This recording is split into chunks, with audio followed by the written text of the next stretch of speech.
हरिः ॐ वन्महाव आसे सुवर्जवणादित्यमहाव आसे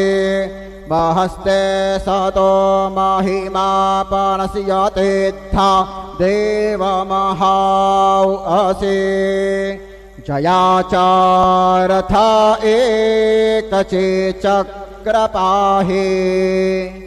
न से भूमि आकाश आधार काहे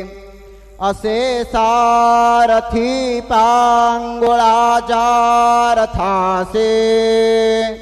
नमस्कार त्या सूर्य नारायणासे गुरुर्ब्रह्मा गुरुर्विष्णु गुरुर्देवो महेश्वरा गुरु साक्षात् परब्रह्म तस्मै